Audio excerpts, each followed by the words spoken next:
Anasema robo saa ama nusu saa haitoshi kusema na wewe. Na hata mimi msikilizaji, najua kwamba unajua hivyo vyote ambavyo anavitaja havitoshi. Ndio sababu tumetumia masaa manne ya burudani pamoja na mazungumzo kuanzia mida ya saa 12 mpaka sasa hivi, ikiwa ndo hizo zimesalia dakika ni 4 tu kuweza kuifinya saa 4. Yaani ni 4 kuifinya saa 4. Kwa hivyo msikilizaji, anachosema Mbosso si ya uongo, ya kwamba nusu saa, robo saa haitoshi, saa moja hainitoshi. Yamekuwa ni masaa manne msikilizaji ya burudani ndani ya Radio Simba. Nataka kusema kwamba asante sana kwa wote ambao wamefuatilia, kwa wote ambao wamechangia kupiga simu, pia kutuma SMS. Si rahisi msikilizaji, na yule ambaye umesikiliza chini ya maji, unajua kutegea tu 96.9 na 91.3 haijakuwa rahisi msikilizaji. Sasa wakati ambapo naondoka na Mbosso akisema mambo yake hapa, ananiita mzee wangu msikilizaji. Mzee wangu ananiita pale, unajua niko na haraka ya kuondoka.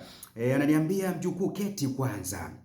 Hizi mbio walikuwepo nazo wengi lakini hazikuwafikisha mbali. Nikasema nimetulia mzee wangu. Sasa mzee wangu ananiambia, kijana tulia nikwambie. Anasema hata yule mtu wa jino moja, hata yule mtu wa jino ngapi? Moja, lazima pia apige mswaki.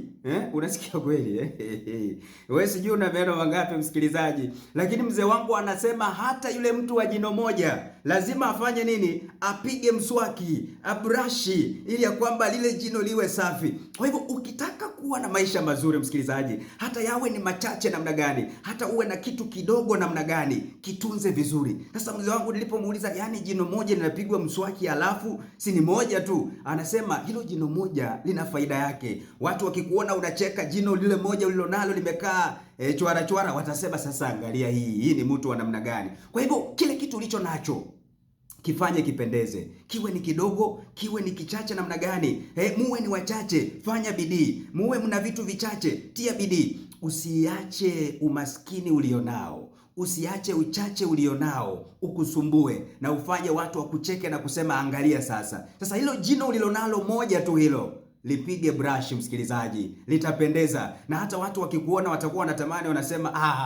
hata haina haja kuwa na meno mengi, hata kumbe moja pia linapendeza. Kwa hivyo katika maisha msikilizaji, utapendeza vile unavyotaka. Nusu saa haitoshi, dakika moja haitoshi. Papadi kisituma msikilizaji, nasema bye bye, tukutane akiridhia Mwenyezi Mungu kesho tena.